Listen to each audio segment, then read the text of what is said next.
मायके गई तो याद रखना कि ससुराल में फिर कभी कदम नहीं रख पाएगी। पल्लवी के कदम रुक जाते हैं। वो बेबस होकर वहीं खड़ी रह जाती है और आकाश से कहती है, आकाश देखो तुम्हारी माँ कैसा बर्ताव कर रही है, क्या हम इंसान नहीं है? पल्लवी फालतू की बातें मत करो, अपने कमरे में जाओ और अगर रिश्ता तोड़ना है तभी बाहर जाना। पल्लवी आंखों में आंसू लिए कमरे में चली जाती है। वो रात भर सो नहीं पाती और अगली सुबह वो किचन में आकर देखती है कि कविता और रीना भी उदास मन से काम कर रही होती हैं।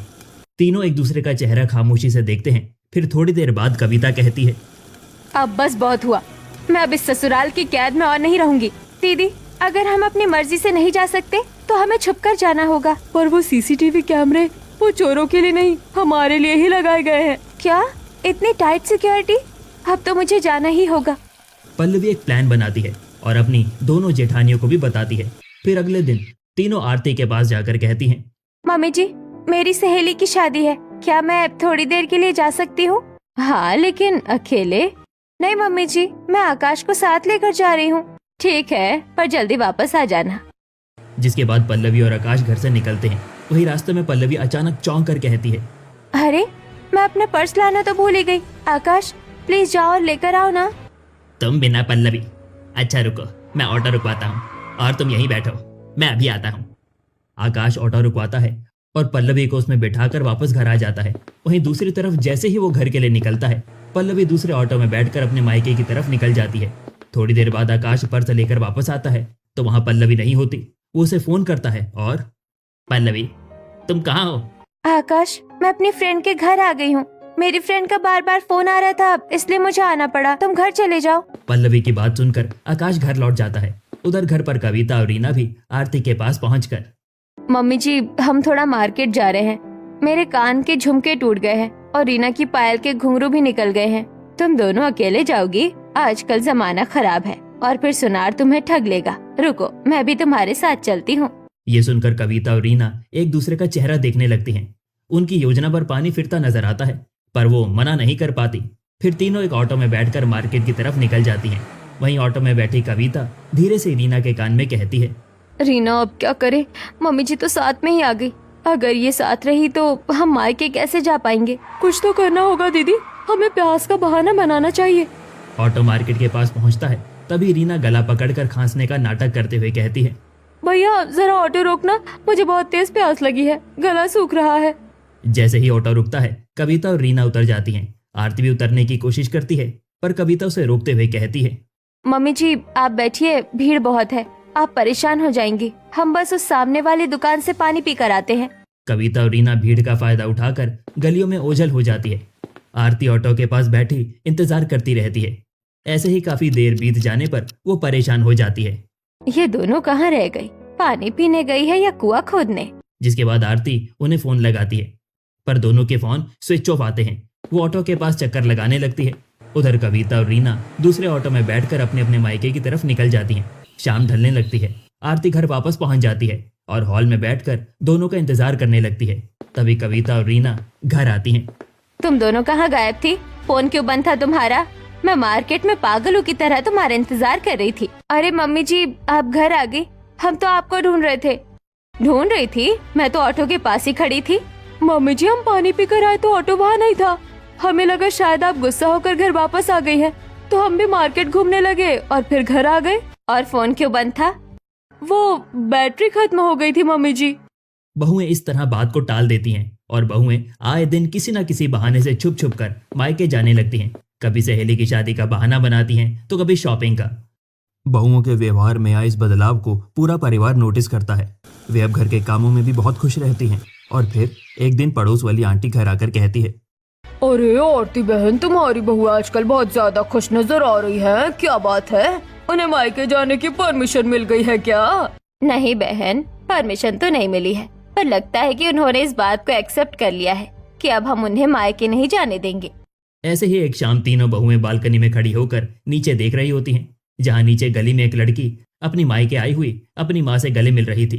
पल्लवी उसे देखकर कहती है, दीदी देखो वो कितने खुशनसीब है, अपनी माँ से मिलने के लिए उसे कोई झूठ नहीं बोलना पड़ा। हाँ पल्लवी, अगर हमारे ससुराल वाले भी हमें मायके जाने की इजाजत दे देते तो हमें ऐसे चोरों की तरह छुपकर अपनी माँ से मिलने नहीं जाना पड़ता। सही कहा, हमें अपने ही अपनों से मिलने के लिए गुनहगारों की तरह व्यवहार करना पड़ता है। ये कैसा प्यार है हमारे ससुराल वालों का। वहीं गोमती पीछे खड़ी उनकी सारी बातें सुन लेती है। वो गुस्से से कांपते हुए हॉल में आकर सभी को आवाज देकर बुला लेती है। गोमती की आवाज सुनकर पूरा परिवार हॉल में इकट्ठा हो जाता है। क्या हुआ मम्मी, आपने पूरा आसमान सिर पर के उठा लिया है? क्या किसी ने कुछ कह दिया है? तुम्हारी ये बहू है, ये हमसे झूठ बोलती है। ये चोरी छिपे अपने मायके जाती है। अभी मैंने इन्हें बालकनी में बातें करते सुना है। क्या बहू, क्या माँ सच बोल रही है? क्या तुम लोग हमसे झूठ बोलकर बाहर जाती हो? हाँ मम्मी जी, माँ सच कह रही है, हम मायके जाते हैं। तुम्हारी हिम्मत कैसे हुई? मैंने साफ साफ कहा था कि इस घर में शादी के बाद बहुओं का मायके जाना मना है। अगर हमें प्यार से जाने की इजाजत दी होती तो हमें ये कदम नहीं उठाना पड़ता। बहू, मैंने तुम्हें चेतावनी दी थी कि अगर तुम मायके गई तो इस घर में नहीं रह सकती। मैं क्यों नहीं जा सकती? मैं कोई जानवर हूँ या गुलाम? मैं इस घर की बहू हूँ, कोई कैदी नहीं। हाँ, अब तक हमने आपकी हर बात मानी है, आपका सम्मान किया है, लेकिन अब नहीं। हम अपनी माँ से क्यों नहीं मिल सकते हैं? देवरानी के भाई बीमार थे, डिप्रेशन में थे, उनकी जान जा सकती थी, फिर भी आपने उन्हें रोका। क्या यही आपका प्यार है? अगर आप लोग कहेंगे कि हम घर छोड़ दें तो हम घर छोड़ देंगे, लेकिन अपने मायके को नहीं छोड़ेंगे। हम ऐसे ससुराल में नहीं रहेंगे जो बहुओं के मायके जाने पर पाबंदी लगाए। आपको हमारे मायके वालों से इतनी नफरत क्यों है? आखिर उन्होंने आपका क्या बिगाड़ा है? बहुओं की खड़ी खड़ी बातें सुनकर ससुर, पति और दादा दादी सास एकदम सन्न रह जाते हैं। उनके पास कोई जवाब नहीं होता। वो चुपचाप वहां से चले जाते हैं, जिसके बाद में एक अजीब सी खामोशी छा जाती है। अगले कुछ दिनों तक घर के मर्द बहुओं से बात नहीं करते। और फिर एक दिन घर के आंगन में बहुएं अपनी चाची सास के साथ बैठी थी। तभी पल्लवी कहती है, चाची जी, आप तो कुछ बोलिए, घर के सब लोग ऐसे चुप क्यों हैं? मैं क्या बोलूं बेटा, मुझे तो खुद अनुमति नहीं है। चाची, कुछ तो ऐसा हुआ है जिसकी वजह से ये लोग हमें जाने नहीं देते। आपको तो पता होगा ना, आखिर पुराना राज क्या है? पल्लवी की बात सुनकर सुमन एकदम खामोश हो जाती है और कहती है, मुझे कुछ नहीं पता पल्लवी, मुझे अपना काम करने दो। चाची रुकिए, आप डर क्यों रही है? क्या वो राज इतना भयानक है? सुमन वहां से बिना कुछ कहे चली जाती है। और फिर पल्लवी कहती है, दीदी, अब हमें पड़ोसियों से बात करनी पड़ेगी। शायद उन्हें कुछ पता हो जो घर वाले हमसे छुपा रहे हैं। हाँ, मोहिनी आंटी यहाँ बहुत सालों से रहती है, उन्हें जरूर कुछ पता होगा। तीनों बहुएं छुपकर मोहिनी आंटी के घर पहुंचती हैं। वहीं मोहिनी उन्हें देखकर हैरान रह जाती है। अरे बहू, तुम तीनों यहाँ आओ आओ बैठो, चाय पियोगी? नहीं आंटी, हम चाय नहीं पियेंगे, हमें आपसे कुछ जरूरी बात करनी है। आंटी, हमारे ससुराल वाले हमें मायके क्यों नहीं जाने देते? क्या उनके साथ पहले कुछ बुरा हुआ था? ये सुनकर मोहिनी का चेहरा अचानक गंभीर हो जाता है। फिर वो कहती है, बहू, ये बहुत पुरानी और कड़वी बात है, मैं सोच रही हूँ कि बताऊँ या ना बताऊँ। आंटी प्लीज बताइए, हमारी जिंदगी का सवाल है। ठीक है, सुनो। तुम्हारे ससुर रामलाल जी के 4 भाई थे। सबसे बड़े भाई की शादी बहुत धूमधाम से हुई थी। उनकी पत्नी बहुत सुंदर थी। नरेंद्र की पत्नी का गृह प्रवेश हो रहा होता है। सभी लोग बहुत खुश थे। 2-3 दिन तक सब ठीक चल रहा होता है, लेकिन चौथे दिन ही पायल और नरेंद्र का झगड़ा हो जाता है। और फिर पायल अपना बैग पैक करके हॉल में आकर अपने सास ससुर से कहती है, मेरी नरेंद्र से नहीं पटने वाली है, इसीलिए मुझे यहाँ रहना भी नहीं है। मैं अपने मायके जा रही हूँ। ये तुम क्या कह रही हो बहू? पति और पत्नी में तो झगड़ा होता ही है, इसका ये मतलब नहीं कि पत्नी उठकर मायके चली जाए। हाँ बहू, तुम्हारे ससुर जी सही कहते हैं। इस तरह झगड़ा करके मायके जाना अच्छी बात नहीं है। पति और पत्नी का झगड़ा आपस में सुलझ जाए तो वही बेहतर होता है। मुझे ये सब कुछ नहीं पता, मैं अपने मायके जा रही हूँ, बस बात खत्म। ऐसा कहकर पायल मायके चली जाती है। कुछ दिनों बाद नरेंद्र उदास रहने लगता है और फिर अपने माता पिता के समझाने पर वो पायल के मायके जाकर उसे मनाकर वापस घर ले आता है। लेकिन कुछ ही दिनों बाद पायल फिर से नरेंद्र से झगड़ा करके अपने मायके चली जाती है। अब तो वो बार बार झगड़ा करके अपने मायके जाने की बात करती है। हमेशा की तरह आज भी पायल झगड़ा करके अपनी माँ को फोन करती है और कहती है, मुझे इस घर में घुटन होती है, मम्मी मैं वापस आ रही हूँ। ऐसा कहकर फिर से पायल अपने मायके चली जाती है। फिर वो जब कुछ दिन बाद मायके से लौटती है तो घर में कलेश शुरू कर देती है। ऐसे ही एक दिन वो अपने पति से झगड़ा करते हुए कहती है, देखो, तुम मुझसे ज्यादा सवाल जवाब मत किया करो, नहीं तो मैं अभी मायके चली जाऊंगी। पायल, ये तुम बार बार मुझे मायके जाने की धमकी क्यों देती रहती हो? आखिर पति हूँ मैं तुम्हारा, मेरा सम्मान करना तुम्हारा फर्ज बनता है। ये क्या पति पति लगा रखा है? तुम मेरे पति हो इसका मतलब ये नहीं कि मैं तुम्हारी गुलाम हूँ। और हाँ, मेरे पास सोने की कोई जरूरत नहीं। अपना बिस्तर उठाओ और बाहर जाकर सो जाओ। बेचारा नरेंद्र अपना बिस्तर उठाता है और सोफे पर जाकर सो जाता है। उसके माता पिता को ये देखकर अच्छा नहीं लगता, लेकिन वो चुप रहते हैं। ऐसे ही कुछ दिन और बीत जाते हैं और एक दिन किचन में गोमती से उसका झगड़ा हो जाता है। फिर वो हॉल में आती है तो रामलाल उसे कहता है, बहू जरा एक गिलास पानी देना। अपनी पत्नी से कहो, वो आपकी पत्नी है, मैं नहीं। मैं यहाँ नौकरानी बनकर नहीं आई हूँ। तभी उसका पति नरेंद्र वहां पर आ जाता है और ये सब देखकर अपनी पत्नी को डांट देता है। जिसके बाद पायल अपनी माँ से फोन करके कहती है, हाँ माँ, मैं कल ही आती हूँ, यहाँ मेरा दम घुटता है। ऐसा कहकर वो दूसरे दिन ही अपने मायके चली जाती है।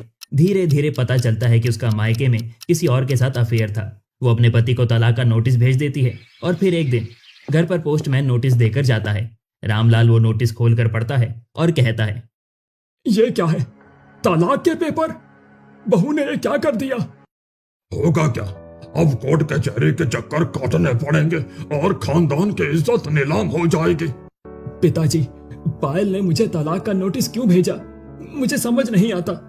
पता नहीं मेरे प्यार में क्या कमी रह गई थी जो उसे कोई और पसंद आ गया और उसने बार बार अपने मायके जाकर मुझसे रिश्ता ही तोड़ दिया। भला इसमें मेरी क्या गलती थी? नहीं बेटा, इसमें तेरी कोई गलती नहीं थी। ये तो पायल की बदनसीबी है कि तेरे जैसे पति की भी उसने कदर नहीं की। कुछ दिनों बाद दोनों परिवार कोर्ट में आमने सामने होते हैं। पायल अपने ससुराल वालों पर झूठा इल्जाम लगाते हुए कहती है, जज साहब, ये लोग मुझे मारते पीटते हैं, मेरी सारी ज्वेलरी छीन ली और मुझे घर से निकाल दिया। अब मुझे मेरे पति और ससुराल वालों का जुल्म बर्दाश्त नहीं होता, इसीलिए मुझे सिर्फ तलाक चाहिए। नरेंद्र, तुम जैसे लोगों की वजह से ही आज हमारे समाज से लोगों का शादी पर से विश्वास उठता जा रहा है। तुम्हें अपनी पत्नी पर इस तरह जुल्म करते हुए शर्म आनी चाहिए। ऐसा कहकर जज तलाक अप्रूव कर देता है। नरेंद्र अपनी सफाई देने की बहुत कोशिश करता है, लेकिन कोई उसकी नहीं सुनता। नरेंद्र ये सदमा बर्दाश्त नहीं कर पाता और घर आकर, माँ, पिताजी, पायल ने दुनिया के सामने मुझ पर झूठा इल्जाम लगाकर मुझे बदनाम कर दिया है। मुझसे सदमा बर्दाश्त नहीं हो रहा। ऐसा कहकर नरेंद्र अपने कमरे में चला जाता है और पंखे से लटक कर खुदकुशी कर लेता है। वहीं पूरे परिवार पर दुखों का पहाड़ टूट पड़ता है। मोहिनी की बात सुनकर तीनों बहुओं की आंखों में आंसू आ जाते हैं। फिर मोहिनी कहती है, बस उसी दिन से तुम्हारे दादा ससुर और ससुर ने कसम खा ली कि इस घर की कोई भी बहू मायके नहीं जाएगी। उन्हें लगता है कि मायके जाने से बहुएं बिगड़ जाती है। इतना बड़ा दर्द, हमारे सास ससुर इतना बड़ा जख्म अपने दिल में दबा कर बैठे थे और हम उन्हें गलत समझ रहे थे। हमें उनके पास जाना होगा, उन्हें समझाना होगा कि हर बहू एक जैसी नहीं होती। तीनों बहुएं रोती हुई अपने घर वापस आती हैं, जहां हॉल में पूरा परिवार उदास बैठा होता है। पल्लवी दौड़कर आरती के गले लग जाती है और कहती है, मम्मी जी, हमें माफ कर दीजिए। हमें नहीं पता था कि हमारे आने से पहले इस घर में इतनी बड़ी ट्रेजेडी हुई थी। तुम्हें सब पता चल गया? हाँ मम्मी जी, हमें पता चल गया कि आपने अपना एक बेटा खोया है, इसलिए आप हमें मायके जाने से मना करते थे। पर मम्मी जी, हर इंसान एक जैसा नहीं होता, हर बहू वैसी नहीं होती। माँ जी, ससुराल से रिश्ता जुड़ने के बाद मायके से रिश्ता खत्म तो नहीं हो जाता ना। हम वहाँ इसलिए नहीं जाते कि आपकी बुराई करें। बहू, तुम्हें जो करना है करो, हमें अब कोई सफाई नहीं चाहिए। रामलाल वहां से उठकर चले जाते हैं। बहुएं समझ जाती हैं कि घाव बहुत गहरा है। वो हार नहीं मानती। 1-2 महीने और बीत जाते हैं। बहुएं अब अपनी बगावत तेज कर देती हैं। बस बहुत हो गया, तुम लोग अपनी मनमर्जी कर रही हो। हम कुछ बोलते नहीं तो इसका मतलब ये नहीं है कि तुम मायके में ही पड़ी रहोगी। दादाजी, एक बात बताइए, हम मायके जाते हैं, वहाँ से आने के बाद क्या आपको हमारे व्यवहार में कुछ बदलाव दिखता है? बदलाव कैसा? क्या हम घर आकर कलेश करते हैं? क्या हम आपका अनादर करती है? नहीं, वो तो तुम नहीं करती। तो फिर अपनी तरह हमें भी मानिए ना, हम भी इंसान हैं। अगर आपको लगता है कि हम गलत हैं, तो आज के बाद हम मायके से रिश्ता तोड़ देंगे। ना मायके जाएंगे, ना किसी से बात करेंगे। बहुएं विरोध स्वरूप अपने कमरों में चली जाती हैं। अब वे घर का काम तो करती हैं, पर किसी से बात नहीं करती। उनके मायके से फोन आते हैं, पर वो उठाती नहीं। ये देखकर आरती कहती है, बहू, तुम्हारे मायके से फोन आ रहा है, बात क्यों नहीं कर रही? मम्मी जी, मैंने मायके से नाता तोड़ दिया है। मुझे नहीं पता वहाँ क्या हो रहा है और वो मुझे जानना भी नहीं। पर ऐसा क्यों? तुम्हारी माँ परेशान होंगी। आप लोग यही चाहते थे ना, तो यही सही। अब हमें किसी से कोई मतलब नहीं है। बहुओं की बात से आरती को अपनी गलती का एहसास होने लगता है। वो देखती है कि बहुएं अंदर ही अंदर घुट रही होती हैं। वहीं शाम को पल्लवी की माँ का फोन आरती को आता है और वो कहती है, समधन जी, मेरी बेटी 3 दिन से बात नहीं कर रही है। क्या कोई बात हो गई? क्या वो ठीक है? नहीं समधन जी, सब ठीक नहीं था, पर अब ठीक हो जाएगा। ऐसा कहकर आरती फोन रख देती है। उसकी आंखों में आंसू होते हैं। वो समझ जाती है कि डर की वजह से वो अपनी बहू की खुशियों का गला घोंट रही है और वो सीधे रामलाल के पास जाती है और कहती है, सुनिए, क्या हम वाकई सही कर रहे हैं? आज पल्लवी की माँ का फोन आया था, वो बेचारी रो रही थी। आरती, तुम फिर वही बातें लेकर बैठ गई। तुम्हें याद है ना उस दिन क्या हुआ था? हमारे बेटे की जान चली गई थी। मुझे सब याद है, पर इस हादसे की सजा हम इन मासूम बहुओं को क्यों दे रहे हैं? क्या पल्लवी या कविता ने कभी उस जैसी हरकत की? डर लगता है आरती, मायके की हवा लगते ही इंसान बदल जाता है। नहीं, हवा नहीं बदलती, नियत बदलती है। हमारी बहुओं की नियत साफ है। देखिए ना, उन्होंने विरोध में अपने माँ बाप से बात करना ही बंद कर दिया है। क्या आप चाहते हैं कि वे अपनी जड़ों से कट जाए? रामलाल चुप हो जाते हैं। काफी देर सोचने के बाद रामलाल हॉल में आते हैं जहां सभी लोग बैठे थे। वहीं रामलाल अपनी बहू से कहते हैं, आरती सही कह रही थी, एक इंसान की गलती की सजा सबको नहीं दी जा सकती। अब वक्त आ गया है कि हमारी पुरानी कड़वाहट को भुला दे। अब से इस घर में कोई पाबंदी नहीं है। कल सुबह ही आकाश तुम्हें तुम्हारे मायके लेकर जाएगा और कविता, रीना, तुम दोनों भी जब चाहो अपने घर जा सकती हो। ये सुनते ही तीनों बहुओं की आंखों में खुशी के आंसू आ जाते हैं। पल्लवी दौड़कर रामलाल के पैर छूती है। क्या सच में पापा जी, आप हमें मायके जाने देंगे? हाँ बहू, और सिर्फ जाओगी ही नहीं, तुम लोग अपने माँ बाप को यहाँ भी बुला सकती हो। अब से ये सीसीटीवी कैमरे सिर्फ सुरक्षा के लिए होंगे, तुम पर नजर रखने के लिए नहीं। पूरे घर का माहौल अचानक बदल जाता है। सभी बहुएं बहुत खुश हो जाती हैं और अपने सास ससुर को धन्यवाद कहते हुए उनका आशीर्वाद लेती हैं और फिर अब वो खुशी खुशी मायके आने जाने लगती हैं। बहू, कहाँ जा रही हो ये बैग लेकर? मम्मी जी, मेरा भाई मुसीबत में है, मुझे उसके पास जाना होगा। तू यहाँ से एक कदम भी बाहर नहीं रखेगी।